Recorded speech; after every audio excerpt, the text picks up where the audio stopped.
이 땅은 이제 우리 거야, 영감탱이. 무료급식소의 문이 거칠게 열리며 벽에 부딪혔다. 점심 배식을 기다리던 노인들이 놀라 뒤를 돌아보았다.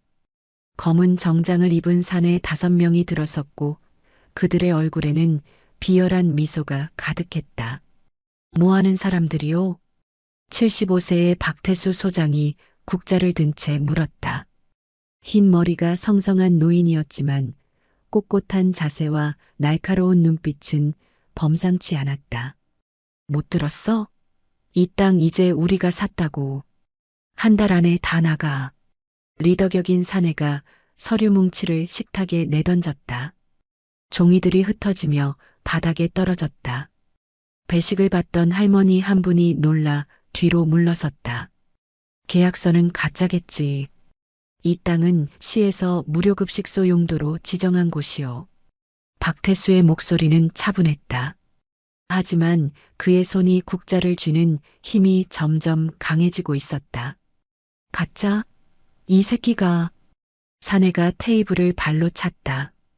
쟁반과 그릇들이 요란하게 바닥으로 쏟아졌다. 뜨거운 국물이 튀어올랐고 노인들이 비명을 지르며 흩어졌다. 그만, 여기는 어르신들이 계신 곳이다. 박태수가 앞으로 나섰다. 그 순간 또 다른 조폭이 옆에서 그의 멱살을 잡았다. 닥치고 도장이나 찍어, 늙은이. 안 그러면. 갑자기 박태수의 몸이 움직였다. 물 흐르듯 자연스러운 동작으로 상대의 손목을 비틀었다. 조폭의 비명과 함께 무릎이 꺾였다. 특전사 제27공 수여단 박태수 중사. 마지막 경고다. 나가라. 급식소 안이 순간 얼어붙었다. 노인의 목소리가 아니었다. 그것은 전장의 지휘관이 내리는 명령이었다. 조폭들의 얼굴에 당황한 빛이 스쳤다. 70이 넘은 노인이 보여준 움직임은 그들이 상상할 수 없는 수준이었다. 이 영감이 뭐야? 리더가 더듬거리며 물었다. 박태수는 쓰러진 조폭을 놓아주고 천천히 일어섰다. 그의 눈빛은 차갑게 빛나고 있었다. 수십 년 전 적진에서 작전을 수행하던 그때의 눈빛이었다. 오늘 너희는 잘못된 선택을 했다. 새벽 5시 서울 변두리의 작은 무료급식소에 첫 번째 불이 켜졌다. 박태수 소장은 언제나처럼 가장 먼저 출근했다. 낡은 건물이었지만 깨끗하게 관리되어 있었고 입구에는 사랑의 급식소라는 간판이 정겹게 걸려 있었다.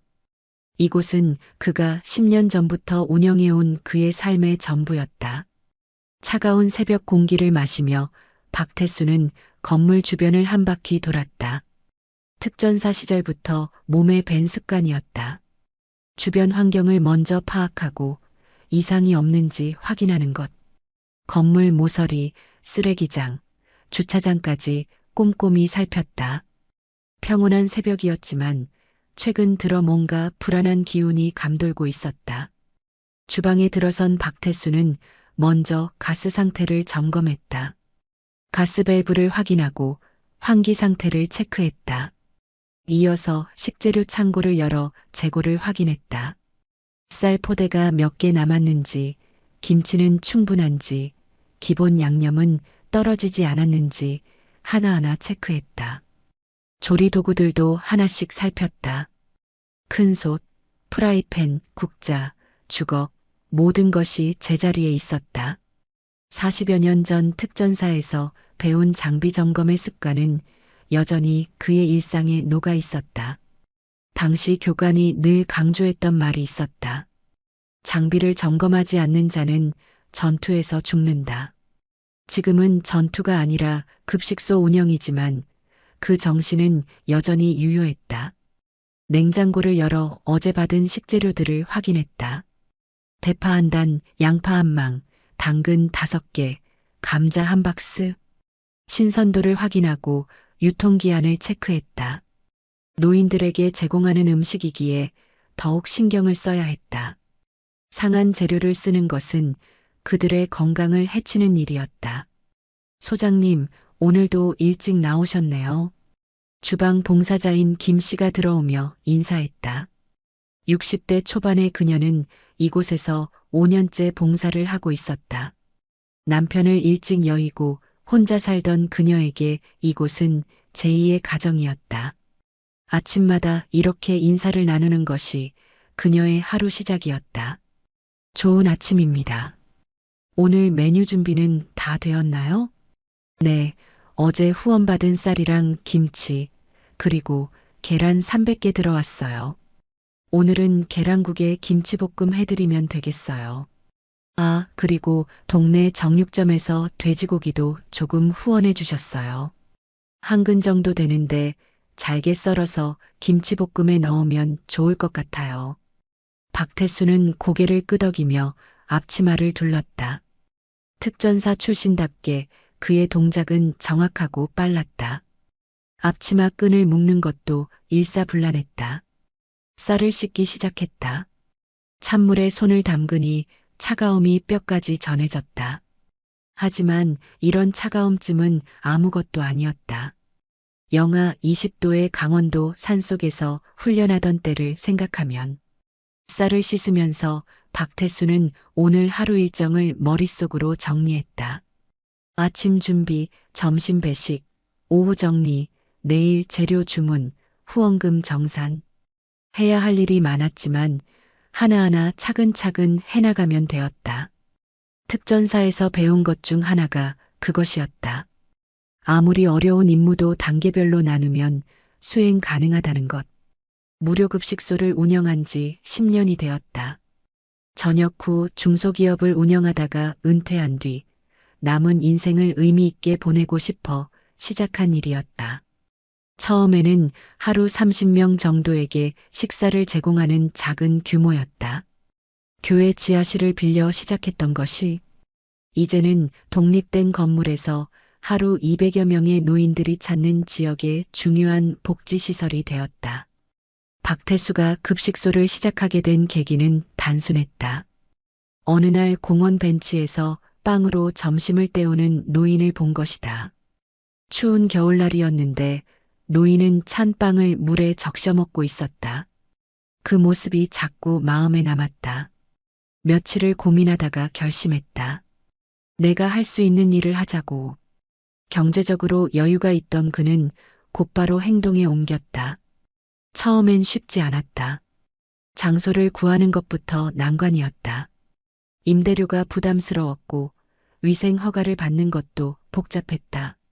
하지만 특전사에서 배운 불굴의 정신으로 하나하나 해결해 나갔다.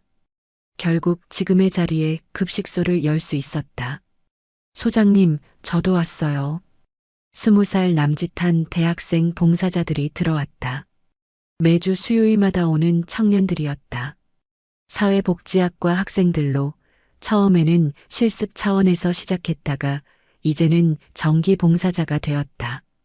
젊은이들의 활기찬 에너지가 급식소에 생기를 불어넣었다. 어서 와요. 오늘은 감자 깎는 것부터 시작합시다. 박태수는 젊은이들에게 일을 분배했다. 그의 지시는 명확했고 봉사자들은 즐겁게 일했다.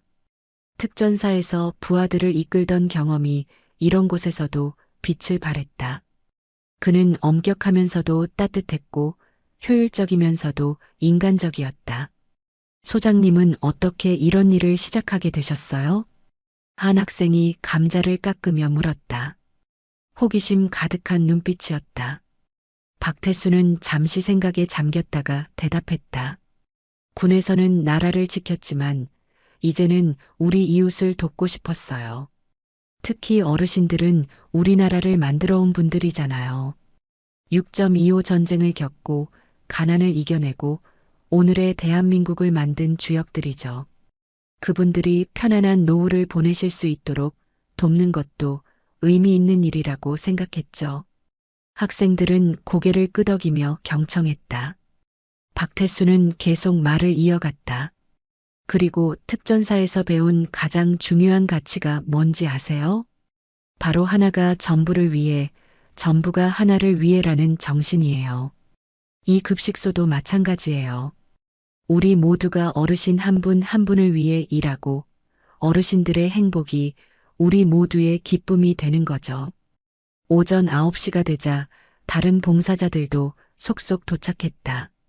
대부분 50대에서 60대의 주부들이었다. 은퇴한 교사, 전업주부, 자영업자 등 다양한 배경을 가진 사람들이었다. 각자의 사연은 달랐지만 봉사하고자 하는 마음은 하나였다. 안녕하세요, 박 소장님. 어서 와요. 오늘도 잘 부탁해요. 봉사자들과 인사를 나누며 박태수는 각자에게 일을 배정했다. 주방에서 조리를 담당할 사람, 배식을 도울 사람, 홀을 정리할 사람. 모두가 자신의 위치에서 최선을 다했다. 소장님, 요즘 이상한 사람들이 주변을 어슬렁거린다고 하던데요. 봉사자 한 명이 걱정스럽게 말했다. 50대 후반의 이 여성은 3년째 봉사를 하고 있는 베테랑이었다. 그녀의 말에 다른 봉사자들도 고개를 끄덕였다. 저도 봤어요. 문신하고 험악하게 생긴 사람들이요. 어제는 급식소 앞에서 사진도 찍고 갔대요. 뭔가 수상해요. 박태수의 눈빛이 날카로워졌다. 최근 들어 수상한 낌새를 느끼고 있었다. 이 지역이 재개발 예정지로 지정되면서 땅값이 오르고 있었고, 그로 인해 여러 이권 다툼이 벌어지고 있었다. 특히 이 급식소가 있는 자리는 대로변과 가까워 개발 가치가 높았다. 일단 조심하시고 혹시 무슨 일 있으면 바로 신고하세요. 그리고 혼자서는 퇴근하지 마시고요. 되도록 2~3명씩 함께 가세요. 박태수는 봉사자들의 안전을 걱정했다. 자신이야 특전사 출신이니 어떻게든 대처할 수 있지만 평범한 시민들인 봉사자들은 달랐다.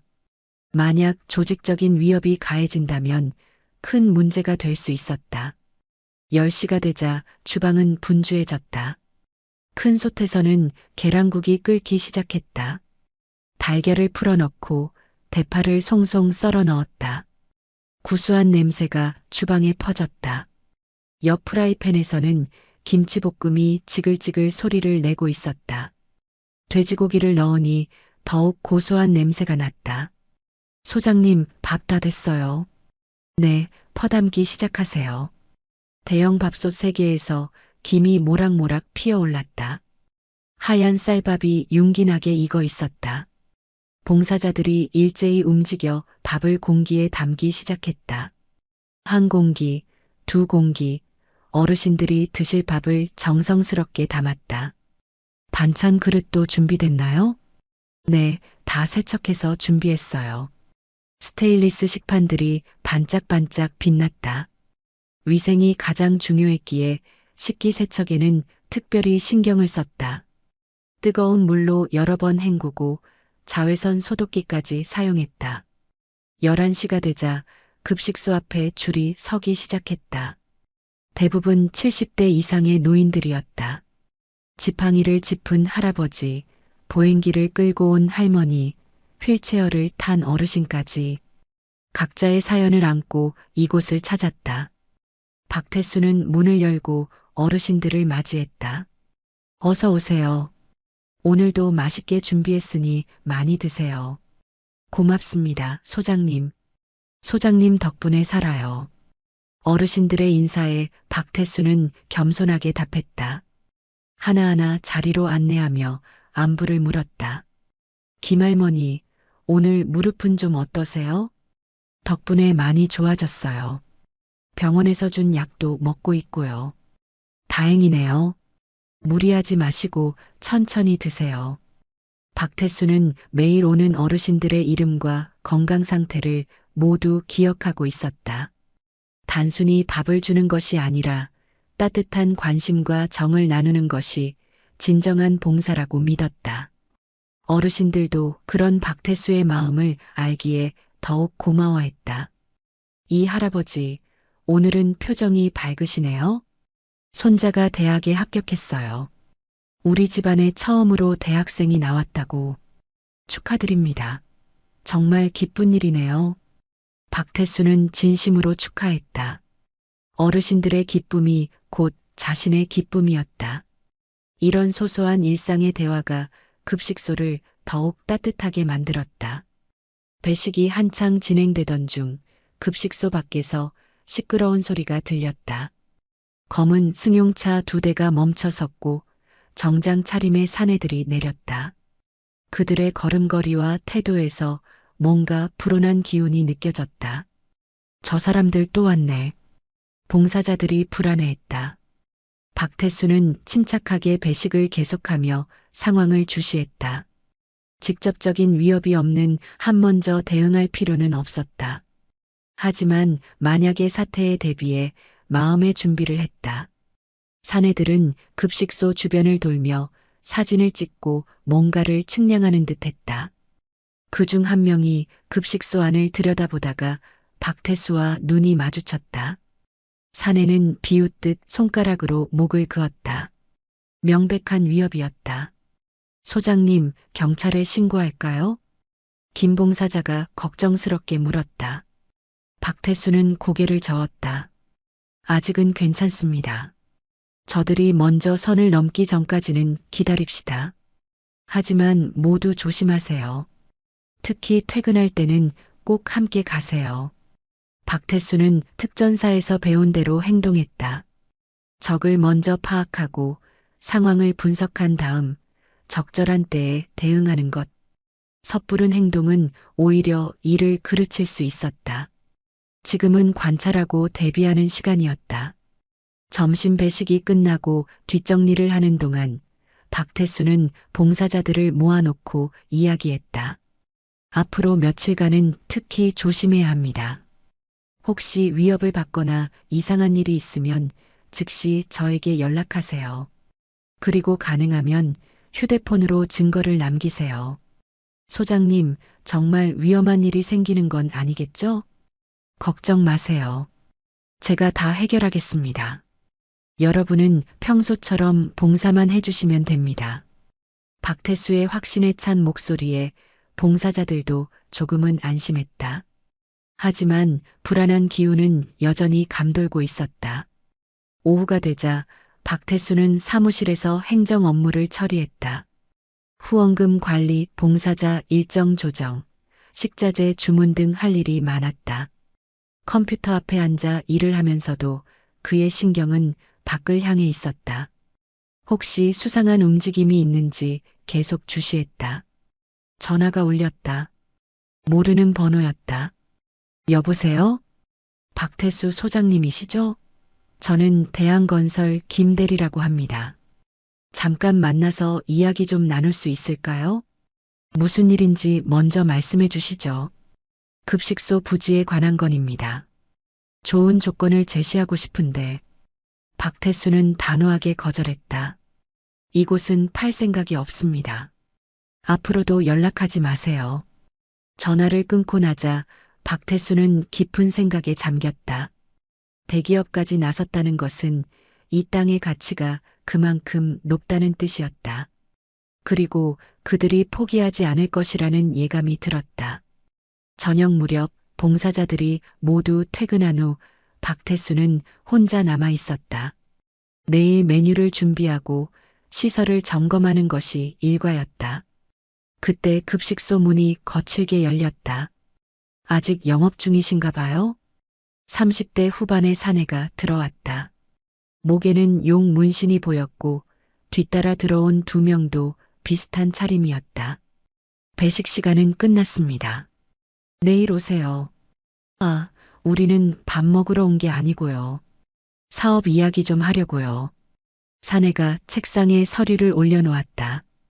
토지 매매 계약서였다. 여기 도장만 찍으면 시세보다 2배는 드릴게요. 나쁘지 않은 조건이죠? 박태수는 서류를 보지도 않고 돌려줬다. 관심 없습니다. 돌아가세요. 사내의 표정이 굳어졌다. 어르신, 좋게 말할 때 받으세요. 이 동네가 어떻게 돌아가는지 모르시나 봐요? 잘 압니다. 그래서 더더욱 이곳을 지켜야겠다는 생각이 듭니다. 사내가 주먹으로 책상을 쳤다. 쿵 하는 소리가 사무실에 울렸다. 이 영감이 정말 좋아요. 오늘은 여기까지. 하지만 다음엔 이렇게 안 끝날 겁니다. 사내들이 나간 후 박태수는 한숨을 쉬었다. 예상했던 일이 현실이 되고 있었다. 하지만 물러설 수는 없었다. 이곳은 단순한 건물이 아니라 수많은 어르신들의 희망이었다. 그날 밤 박태수는 집에서 오래된 앨범을 꺼냈다. 특전사 시절 사진들이었다. 젊고 패기 넘치던 시절, 나라를 위해 목숨을 걸었던 전우들. 이제는 많이 늙었지만 지켜야 할 것이 있다면 다시 싸울 수 있었다.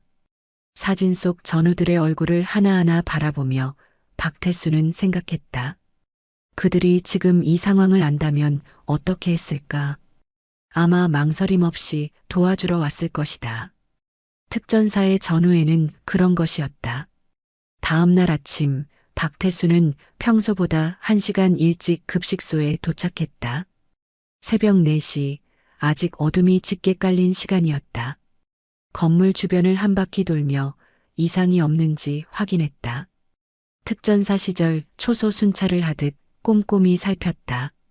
건물 모서리, 창문, 출입구, 모든 곳을 세심하게 점검했다. 별일 없군. 안도의 한숨을 쉬며 문을 열려는 순간 문고리에 뭔가 끈적한 것이 묻어 있었다. 빨간 페인트였다. 그리고 문짝에는 나가라는 글씨가 크게 적혀 있었다. 글씨체가 거칠고 위협적이었다. 박태수는 담담하게 페인트를 닦아내기 시작했다. 이 정도 협박에 굴복할 사람이었다면 애초에 특전사에 가지도 않았을 것이다. 물과 소를 가져와 꼼꼼히 문을 닦았다. 페인트가 완전히 지워질 때까지 1시간 가까이 걸렸다. 소장님, 이게 뭐예요? 일찍 출근한 김봉사자가 놀라서 달려왔다. 그녀의 얼굴은 창백했다. 괜찮습니다. 제가 처리할게요. 경찰에 신고해야 하는 거 아니에요? 이건 명백한 협박이잖아요. 일단은 지켜봅시다. 아직 실질적인 피해는 없으니까요. 하지만 사진은 찍어두겠습니다. 박태수는 휴대폰으로 페인트 자국을 촬영했다. 증거를 남겨두는 것은 기본이었다. 특전사에서 배운 것 중 하나는 항상 증거를 확보하라는 것이었다. 하지만 김 봉사자의 얼굴에는 걱정이 가득했다. 다른 봉사자들도 출근하면서 페인트 자국을 보고 불안해했다. 평화롭던 급식소에 먹구름이 드리워지기 시작했다. 이러다가 무슨 일 생기는 거 아니에요? 우리가 위험한 거 아닐까요? 아이들한테 뭐라고 해야 하지? 엄마가 위험한 곳에서 봉사한다고 하면 봉사자들의 불안이 커져갔다. 박태수는 그들을 모아놓고 차분히 설명했다. 여러분이 불안하신 마음 충분히 이해합니다. 하지만 우리가 하는 일은 정당하고 소중한 일입니다. 제가 여러분의 안전을 책임지겠습니다. 만약 정 불안하시면 잠시 쉬셔도 됩니다. 그의 확신에 찬 목소리에 봉사자들도 조금씩 안정을 찾았다. 하지만 몇몇은 결국 집으로 돌아갔다. 남은 봉사자들과 함께 평소와 같이 준비를 시작했다.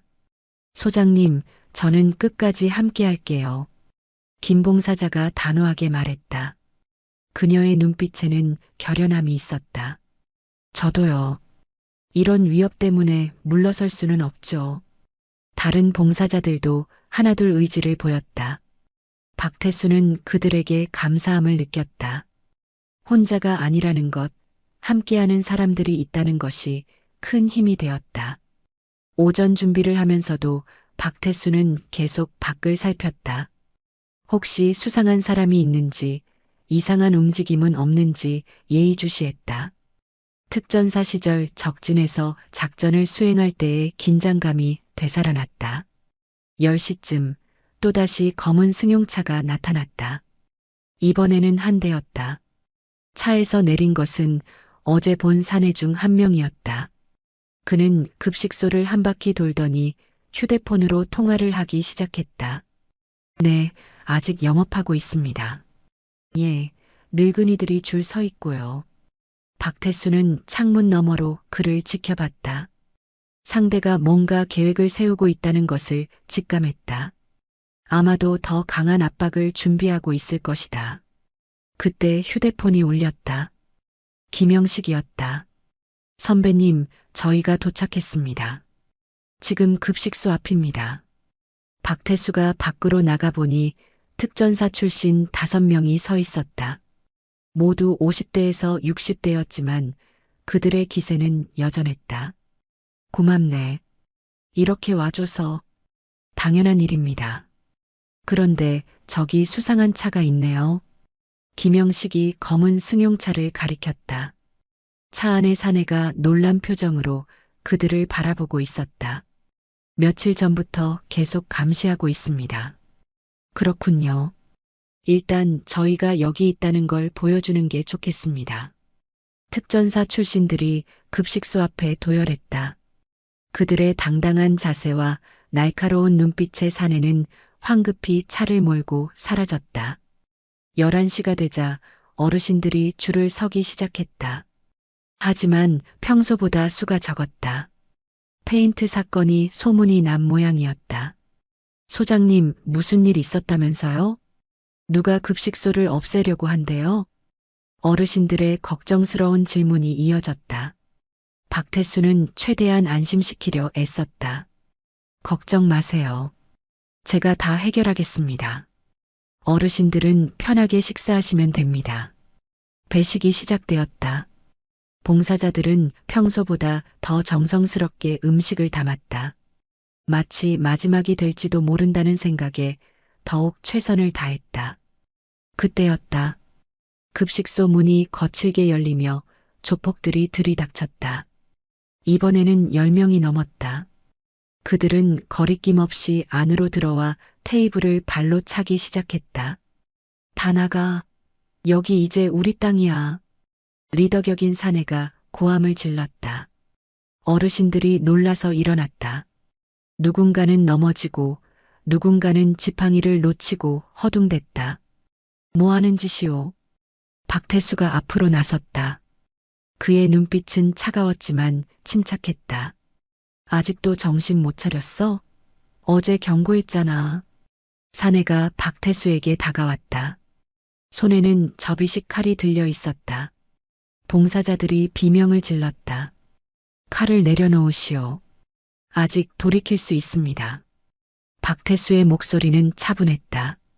하지만 그의 몸은 이미 전투 태세에 들어가 있었다. 근육이 긴장하고 호흡이 가다듬어졌다.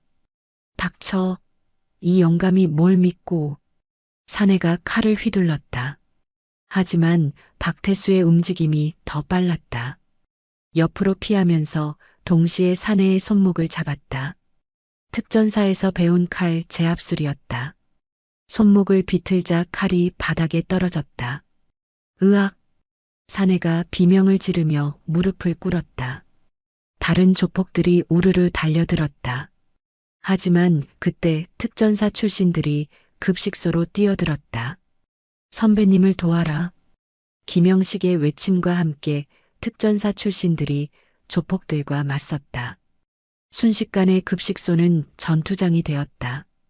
특전사 출신들의 움직임은 정확하고 효율적이었다. 비록 나이는 들었지만 몸에 밴 전투 기술은 여전히 살아있었다. 한 명이 2~3명씩을 상대했지만 전혀 밀리지 않았다.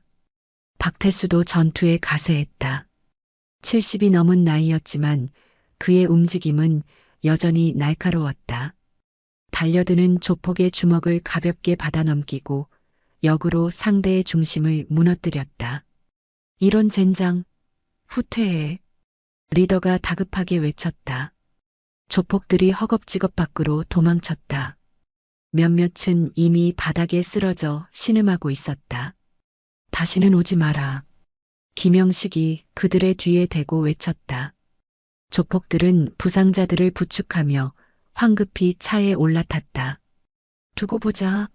이번엔 진짜 끝장을 낼 거야.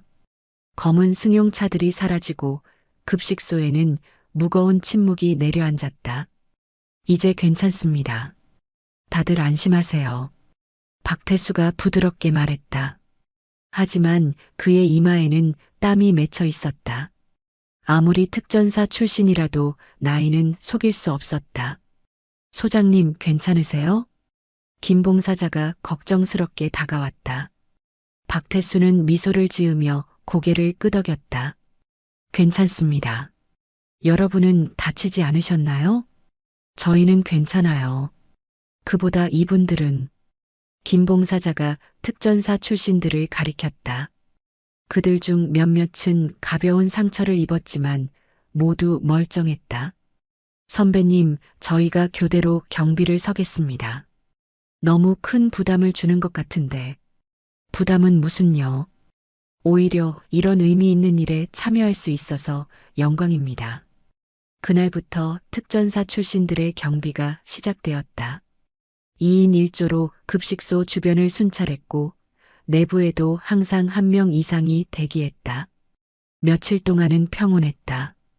조폭들도 특전사 출신들이 지키고 있다는 소문을 들었는지 나타나지 않았다. 급식소는 정상적으로 운영되었고 어르신들도 안심하고 찾아왔다. 든든하네. 젊은 사람들이 지켜주니까 우리 소장님이 대단한 분이었구나. 이런 훌륭한 후배들이 있다니. 어르신들의 칭찬에 특전사 출신들도 뿌듯해했다. 그들에게 이것은 단순한 경비가 아니라 의미 있는 봉사였다. 그러나 일주일 후 조폭들이 대규모로 몰려왔다. 검은 승용차와 승합차 여러 대가 급식소 앞에 멈췄다. 차에서 내린 조폭만 30명이 넘었다. 오늘은 확실히 끝장을 본다. 서도파 부두목이 직접 나선 것이었다. 그들은 강목과 쇠파이프, 체인 등으로 무장하고 있었다. 경비를 서던 특전사 출신이 즉시 비상 연락을 했다. 적 다수 접근, 전원 집결. 급식소 안에 대기하던 전우들이 밖으로 나왔다. 동시에 인근에서 대기하던 즉각 대응팀도 도착했다. 모두 합쳐 특전사 출신은 15명이었다. 겨우 15명?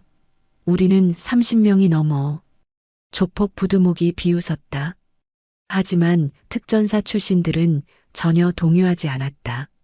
숫자는 중요하지 않다. 중요한 것은 대의와 훈련이다. 김영식이 차분하게 말했다. 그의 손에는 아무것도 들려있지 않았지만 그 자체로 무기였다. 양측이 대치했다. 긴장감이 극에 달했다. 그때 박태수가 건물에서 나왔다. 그만하시오. 더 이상의 충돌은 원하지 않습니다. 닥쳐, 늙은이. 오늘은 끝장이야. 부두목이 신호를 하자 조폭들이 일제히 돌격했다. 특전사 출신들도 대형을 갖추고 맞섰다. 충돌은 치열했다. 조폭들은 숫자와 무기를 믿고 밀어붙였지만 특전사 출신들의 조직적인 대응에 막혔다. 한 명이 3명, 4명씩을 상대했지만 밀리지 않았다. 특전사 출신들의 움직임은 일사불란했다. 마치 하나의 유기체처럼 움직이며 조폭들을 하나씩 제압해 나갔다.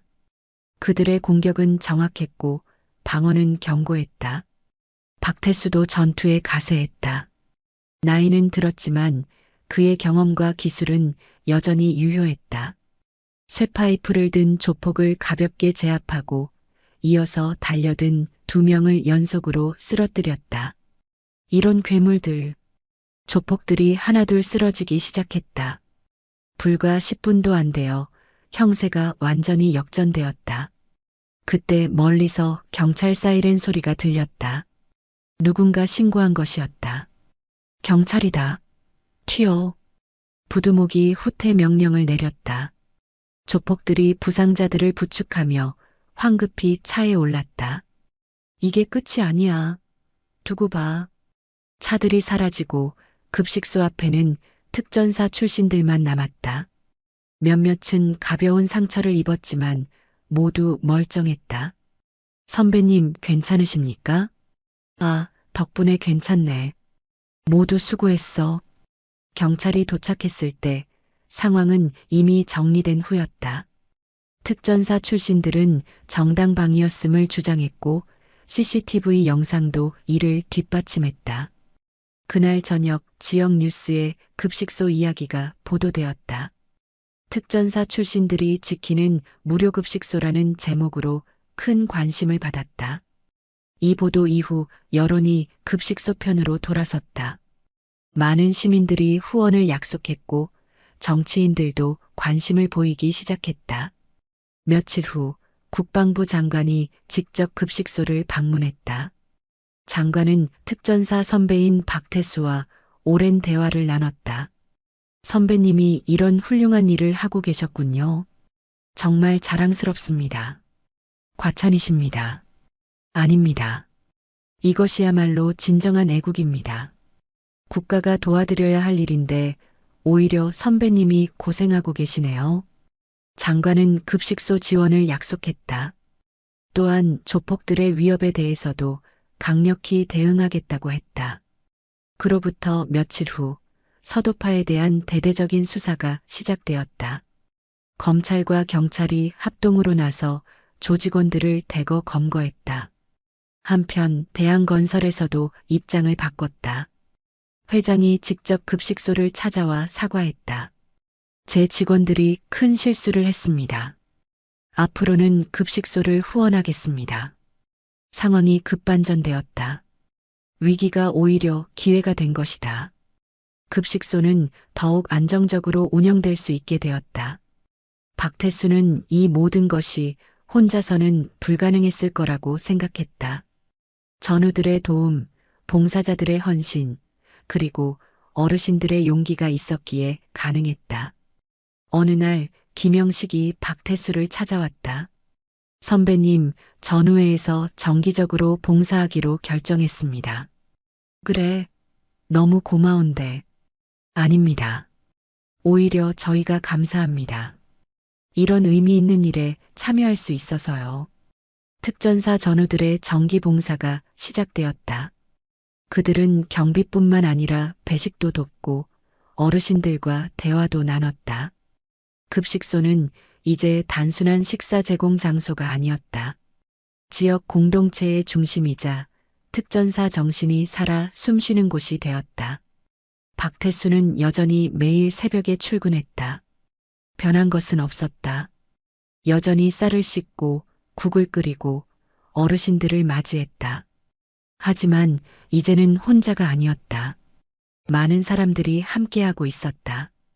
그리고 그것이야말로 진정한 승리였다. 폭력에 굴복하지 않고 함께 힘을 모아 지켜낸 것. 그것이 특전사 정신이었고 박태수가 평생 실천해온 가치였다. 사건이 있은 지 보름이 지났다. 급식소는 겉으로 보기엔 평온을 되찾은 듯했다. 특전사 전우들이 교대로 경비를 서고 있었고 언론의 관심 덕분에 조폭들도 함부로 접근하지 못했다. 하지만 박태수는 알고 있었다. 이것은 폭풍 전의 고요일 뿐이라는 것을. 새벽 4시 박태수는 여느 때처럼 급식소에 도착했다. 그런데 뭔가 이상했다. 평소와 달리 주변이 너무 조용했다. 새벽의 정적과는 다른 불길한 고요함이 감돌고 있었다. 건물을 한 바퀴 돌던 박태수는 뒷문 쪽에서 이상한 흔적을 발견했다. 문 손잡이 주변에 긁힌 자국이 있었다. 누군가 침입을 시도한 흔적이었다. 역시 포기하지 않았군. 박태수는 즉시 김영식에게 전화를 걸었다. 영식아, 나다. 급식소에 침입 시도 흔적이 있다.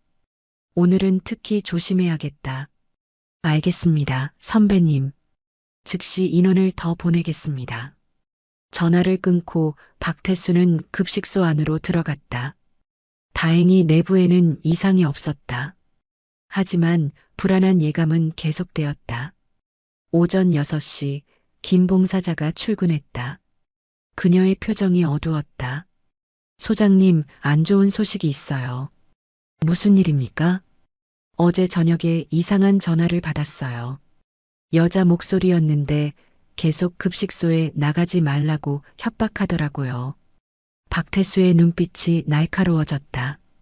조폭들이 봉사자들까지 위협하기 시작한 것이다. 다른 봉사자들도 그런 전화를 받았나요? 네, 몇 분이 받으셨대요. 그래서 오늘 못 나온다는 분들이 많아요. 예상했던 일이었다. 정면 대결에서 밀리자 이제는 약한 고리를 공략하기 시작한 것이다. 김 봉사자님도 위험할 수 있습니다. 오늘은 집에 가시는 게 아니에요, 소장님. 저는 끝까지 함께 할게요. 이런 비열한 협박에 굴복할 수 없죠. 김 봉사자의 단호한 모습에 박태수는 고개를 끄덕였다. 하지만 걱정은 더욱 커졌다. 오전 9시 특전사 전우들이 도착했다. 평소보다 많은 10명이 왔다. 선배님, 상황이 심상치 않은 것 같습니다. 김영식이 걱정스럽게 말했다. 어젯밤에 정보를 입수했는데 서도파가 다른 조직과 연합한다는 소문이 있습니다. 다른 조직? 네, 인천 쪽 조직이랑 손을 잡는다고 합니다. 아마 오늘 뭔가 큰 일을 벌일 것 같습니다. 박태수는 깊은 한숨을 쉬었다. 상황이 점점 악화되고 있었다. 일단 대비를 철저히 합시다. 어르신들의 안전이 최우선입니다. 특전사 전우들은 즉시 방어 태세에 들어갔다. 급식소 주변에 초소를 설치하고 비상 대피로를 확보했다.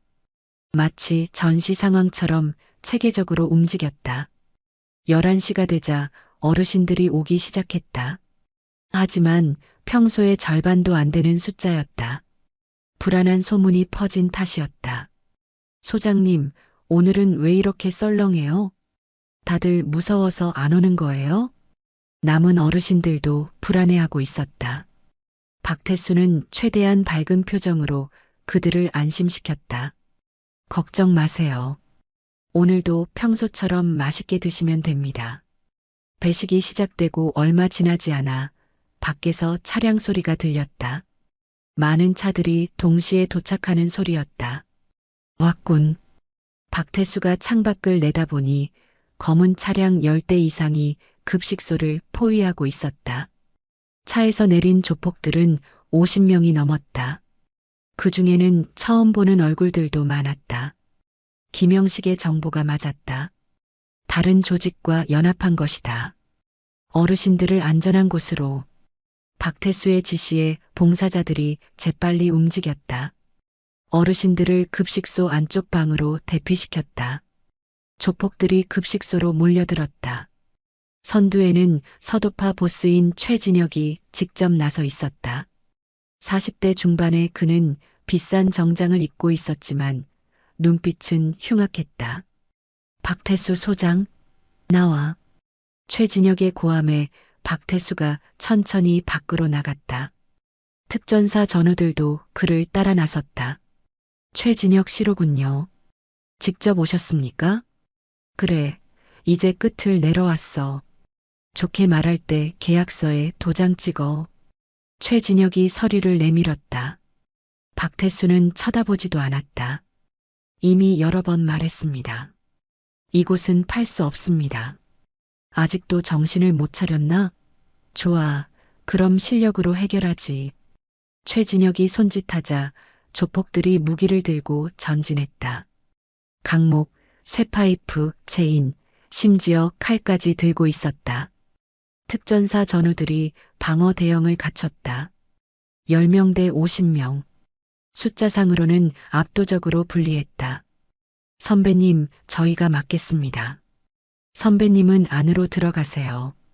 김영식이 말했지만 박태수는 고개를 저었다. 함께 싸우겠네. 이것은 나의 전투이기도 하니까. 긴장감이 극에 달한 순간 뜻밖의 일이 일어났다. 급식소 문이 열리고 어르신들이 나오기 시작한 것이다. 우리도 싸우겠소. 소장님 혼자 두고 갈 수 없지. 지팡이를 든 할아버지, 보행기에 의지한 할머니, 휠체어를 탄 어르신까지 모두 나왔다. 그들의 손에는 국자, 프라이팬, 빗자루 등이 들려 있었다. 어르신들, 위험합니다. 들어가세요. 박태수가 다급하게 말했지만 어르신들은 물러서지 않았다. 소장님이 우리를 지켜주는데 우리도 소장님을 지켜야지. 맞아. 우리가 뭉치면 못할 게 없어. 놀라운 광경이었다. 팔순, 구순의 노인들이 조폭들 앞에 당당히 서 있었다. 그들의 눈빛에는 두려움이 없었다. 조폭들이 당황했다. 노인들을 공격할 수도 없고 그렇다고 물러설 수도 없었다. 이거 뭐야? 그때 또 다른 차량들이 도착했다. 이번에는 승합차와 버스였다. 차에서 내린 것은 특전사 전우들이었다. 그 수가 30명이 넘었다. 박태수 선배님을 돕기 위해 왔습니다. 전국 각지에서 모인 특전사 출신들이었다. 소식을 듣고 달려온 것이다. 이제 숫자상으로도 크게 밀리지 않았다. 특전사 전우의 비상소집령이 발동되었다. 선배님을 위협하는 자는 우리 모두의 적이다. 특전사 출신들의 우렁찬 구호에 조폭들이 주눅들었다. 이들은 오합지졸이 아니었다. 한때 대한민국 최정예 특수부대원들이었다. 최진혁의 얼굴이 창백해졌다. 상황이 완전히 역전된 것이다. 이런. 그때 멀리서 또 다른 소리가 들렸다. 경찰 사이렌이 아니었다. 군용 트럭이었다. 트럭에서 내린 것은 현역 특전사 대원들이었다. 그들은 완전 무장을 하고 있었다. 국방부 장관님 명령입니다. 이곳의 질서를 유지하라. 현역 군인들의 등장에 조폭들은 완전히 기가 죽었다. 감히 저항할 엄두도 내지 못했다. 무기를 버리고 엎드려. 특전사 대원들의 명령에 조폭들이 하나둘 무기를 버리고 바닥에 엎드렸다. 최진혁도 어쩔 수 없이 무릎을 꿇었다. 곧이어 경찰 특공대가 도착했다. 그들은 조폭들을 하나씩 체포하기 시작했다. 서도파 보스 최진혁, 당신을 폭력행위 등 처벌에 관한 법률 위반 혐의로 체포합니다. 최진혁이 수갑을 차며 끌려갔다. 다른 조폭들도 모두 연행되었다. 박태수는 이 모든 광경을 믿을 수 없다는 표정으로 바라보았다. 국방부 장관이 약속한 지원이 이런 형태로 나타날 줄은 몰랐다. 박태수 선배님, 군복을 입은 대령이 다가와 경례를 했다. 특전사 작전참모 이종현 대령입니다. 장관님께서 선배님을 보호하라고 특별 지시하셨습니다. 이런 데까지 군이 개입해도 되는 겁니까? 민군 협력 차원의 지원입니다. 그리고 선배님은 특전사의 영웅이십니다. 후배들이 선배님을 돕는 것은 당연한 일입니다. 박태수의 눈가가 뜨거워졌다. 혼자가 아니었다. 특전사라는 거대한 가족이 그를 지켜주고 있었다. 모두들 정말 감사합니다. 아닙니다, 선배님. 오히려 저희가 감사합니다. 선배님이 보여주신 용기와 헌신이 저희에게 큰 가르침이 되었습니다. 어르신들이 환호성을 질렀다. 우리가 이겼다. 소장님 만세. 감동적인 순간이었다. 노인들과 특전사 전우들, 그리고 현역 군인들이 하나가 되어 악을 물리친 것이다. 그날 저녁 급식소에서는 승리를 축하하는 잔치가 벌어졌다. 특전사 전우들이 준비한 음식으로 모두가 함께 식사를 했다. 오늘 정말 멋있었어요, 소장님. 젊은이들도 고마워요. 우리를 지켜줘서. 화기애애한 분위기 속에서 박태수는 생각했다. 이것이 진정한 승리라고. 폭력이 아닌 연대로, 혼자가 아닌 함께의 힘으로 이뤄낸 승리라고. 며칠 후 서도파는 완전히 와해되었다. 검찰 수사 결과 수많은 범죄가 드러났고 조직원 대부분이 구속되었다. 대한건설도 공식적으로 사과했다. 회장이 직접 급식소를 찾아와 고개를 숙였다. 정말 죄송합니다. 제가 욕심에 눈이 멀었습니다. 앞으로는 급식소를 적극 후원하겠습니다. 언론에서도 이 사건을 대대적으로 보도했다. 특전사 전우회로 지킨 희망의 급식소라는 제목으로 전국적인 화제가 되었다. 후원이 쇄도했다. 기업들과 시민들이 앞다투어 도움의 손길을 보냈다. 급식소는 그 어느 때보다 안정적으로 운영될 수 있게 되었다. 하지만 박태수는 변하지 않았다. 여전히 매일 새벽에 출근해서 쌀을 씻고 국을 끓였다. 소장님은 이제 편하게 지내셔도 되는데. 김봉사자가 말했지만 박태수는 고개를 저었다. 이것이 제 일입니다. 제가 할 수 있는 한 계속할 겁니다. 특전사 전우들의 정기 봉사도 계속되었다. 이제 급식소는 단순한 무료급식소가 아니었다. 특전사 정신이 살아 숨쉬는 곳, 약자를 보호하고 정의를 실현하는 곳이 되었다. 어느 날 한 기자가 박태수에게 물었다. 이번 일을 통해 무엇을 느끼셨나요? 박태수는 잠시 생각하다가 답했다. 혼자서는 할 수 없는 일도 함께하면 가능하다는 것을 배웠습니다. 그리고 한번 맺은 인연은 영원하다는 것도요. 특전사에서 배운 하나가 전부를 위해, 전부가 하나를 위해라는 정신이 여기서도 실현된 것 같습니다. 기자는 감명 깊게 고개를 끄덕였다. 급식소는 계속 운영되었다. 매일 200여 명의 어르신들이 찾아와 따뜻한 밥을 먹었다. 그리고 그곳에는 항상 박태수가 있었다. 온화한 미소로 어르신들을 맞이하며 창밖으로 보이는 풍경이 평화로웠다. 더 이상 검은 승용차는 보이지 않았다. 대신 봉사자들과 후원자들의 차량이 오갔다. 박태수는 생각했다. 전투는 끝났지만 임무는 계속된다고. 이제 그의 임무는 어르신들에게 따뜻한 밥 한 끼를 대접하는 것이었다. 그리고 그것이야말로 가장 숭고한 임무라고. 특전사에서 배운 것은 단순히 싸우는 기술이 아니었다. 지켜야 할 가치를 위해 헌신하는 정신이었다. 그 정신은 여전히 그의 가슴 속에 살아 있었고 급식소를 통해 실현되고 있었다. 밤이 깊어가는 급식소에서 박태수는 내일을 준비했다. 내일도 어르신들이 올 것이고 그는 정성껏 음식을 준비할 것이다. 그것이 그의 새로운 전투였고 기꺼이 수행할 임무였다. 서도파와의 대결이 끝난 지 한 달이 지났다. 급식소는 그 어느 때보다 평화롭고 활기찬 모습이었다. 매일 아침 찾아오는 어르신들의 얼굴에는 미소가 가득했고 봉사자들도 즐겁게 일했다. 무엇보다 이제는 아무도 이곳을 위협하지 않았다. 박태수는 여전히 새벽 5시에 출근했다. 오늘도 어김없이 첫 번째로 급식소 문을 열었다. 차가운 새벽 공기가 폐 깊숙이 들어왔다. 상쾌했다. 전투가 끝난 후에 평화로운 아침이었다. 좋은 아침입니다, 소장님. 경비를 서던 특전사 후배가 격려를 했다. 이제는 위협이 사라졌지만 전우회에서는 여전히 자원에서 경비를 서고 있었다.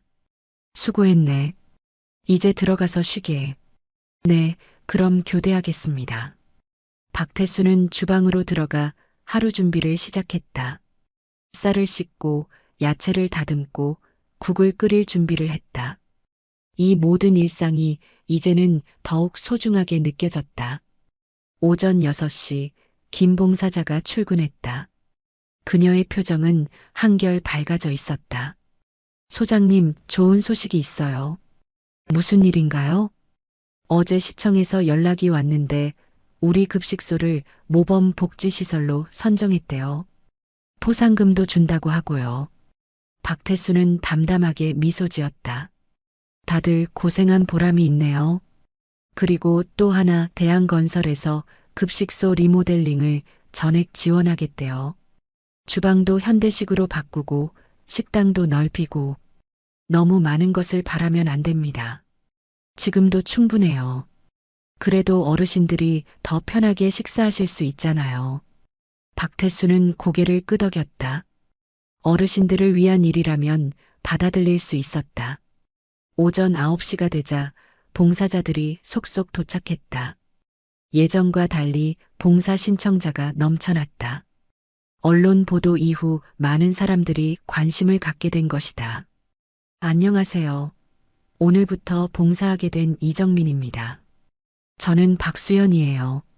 잘 부탁드려요. 새로운 봉사자들을 맞이하며 박태수는 흐뭇했다. 급식소에 젊은 에너지가 넘쳐났다. 환영합니다. 우리 급식소는 단순히 밥을 나눠드리는 곳이 아니에요. 어르신들과 마음을 나누는 곳입니다. 그 점을 기억해 주세요. 10시가 되자 특전사 전우들도 도착했다. 이제는 정기적으로 봉사 일정을 짜서 오고 있었다. 선배님, 오늘은 특별한 분이 오신대요. 김영식이 귀띔했다.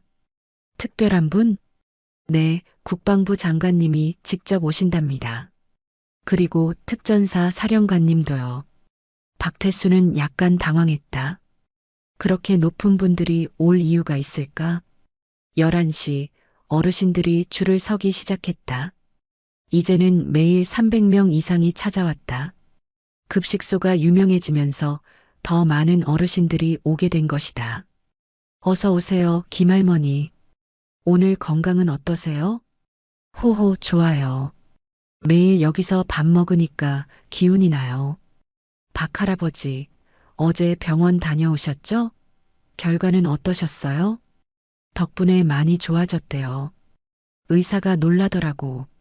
박태수는 여전히 어르신들 한 분 한 분의 이름과 사연을 기억하고 있었다. 그것이 진정한 봉사의 시작이라고 믿었다. 배식이 한창일 때 검은 세단 여러 대가 급식소 앞에 멈췄다. 차에서 내린 것은 군복을 입은 고위 장교들이었다. 차렷, 경례. 특전사 전우들이 일제히 경례를 했다. 국방부 장관과 특전사 사령관이 나란히 들어왔다. 박태수 중사님, 오랜만입니다. 국방부 장관이 먼저 손을 내밀었다. 그는 박태수의 특전사 후배였다. 장관님, 이런 곳까지 오시다니. 당연히 와야죠. 선배님이 하시는 일을 직접 보고 싶었습니다. 특전사 사령관도 경례를 했다. 박태수 선배님, 정말 자랑스럽습니다. 특전사의 명예를 높여주셔서 감사합니다. 과찬이십니다. 장관 일행은 급식소를 둘러보며 감탄했다. 질서정연하게 배식받는 어르신들, 성심껏 봉사하는 사람들, 그리고 그 중심에 선 박태수. 이것이 진정한 애국입니다. 전장에서 적과 싸우는 것만이 애국이 아니라 이렇게 국민을 돌보는 것도 애국이죠. 장관의 말에 모두가 고개를 끄덕였다. 점심 식사 후 장관은 박태수와 따로 이야기를 나눴다. 선배님, 제안이 하나 있습니다. 들어보겠습니다. 특전사 복지재단을 만들려고 합니다. 전역한 특전사 출신들이 사회봉사를 할 수 있도록 지원하는 재단이요. 선배님이 이사장을 맡아주셨으면 합니다.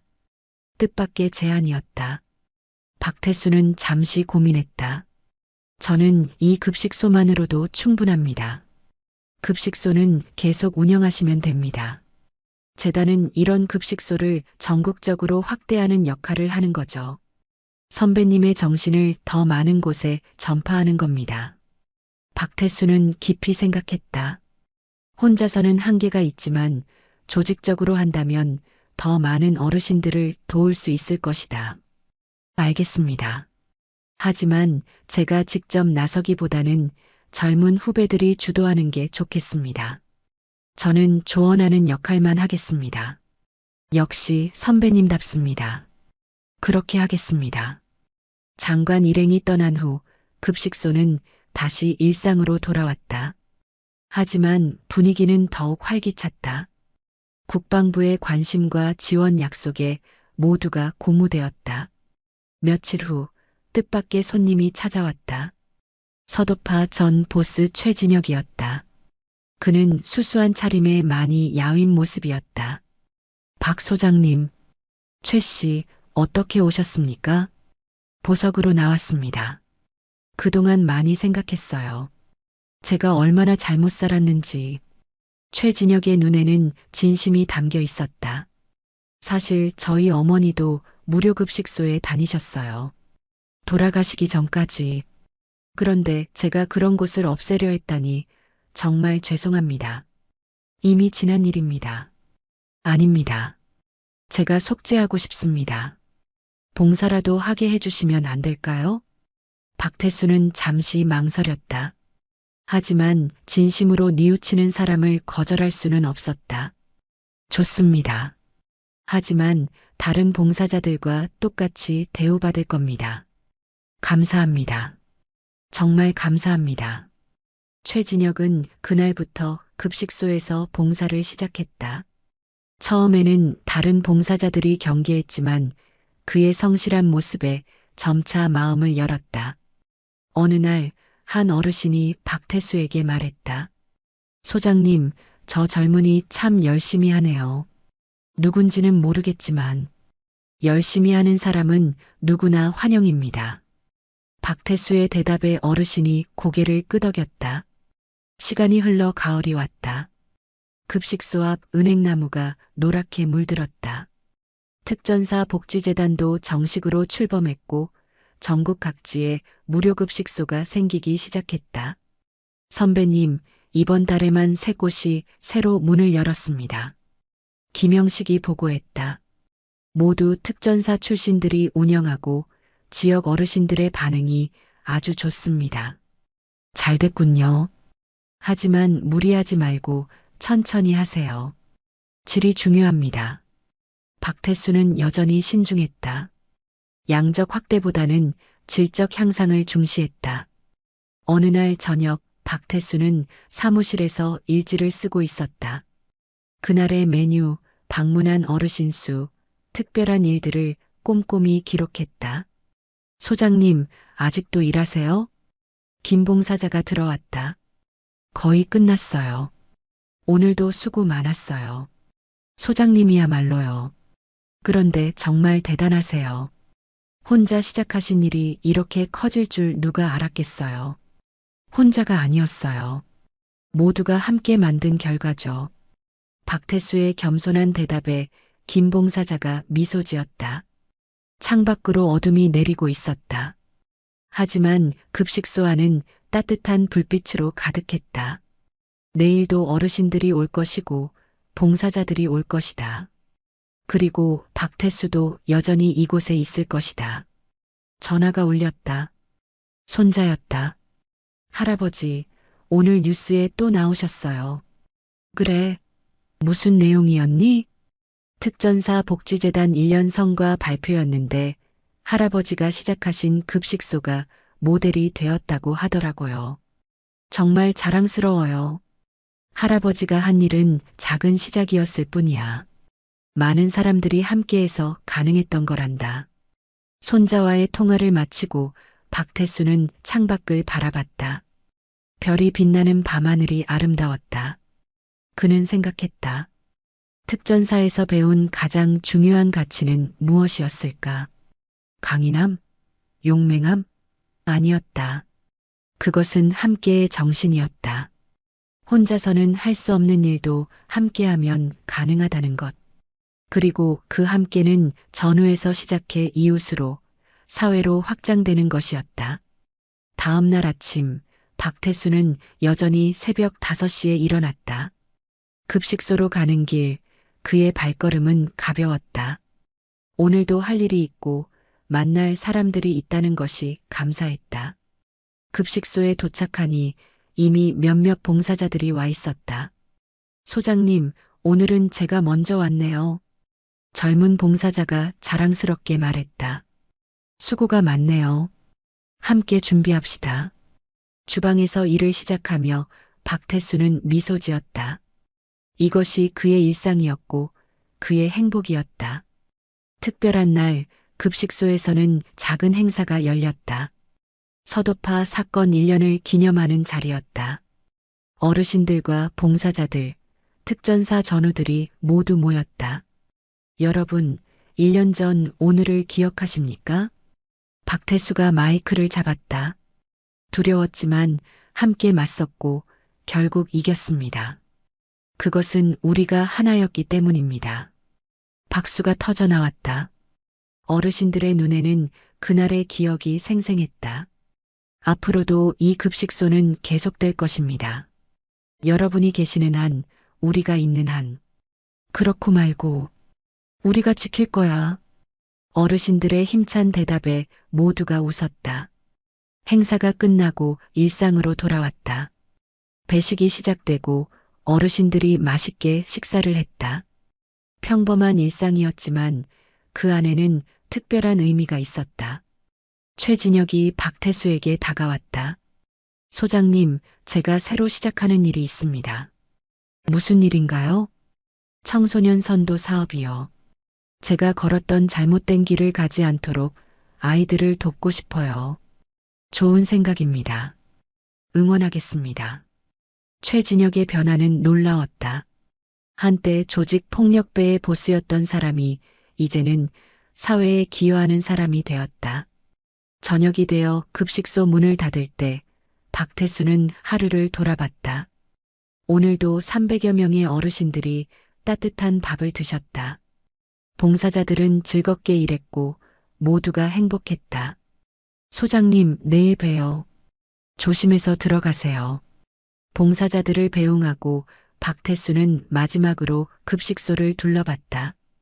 깨끗이 정리된 주방, 가지런히 놓인 의자들, 모든 것이 제자리에 있었다.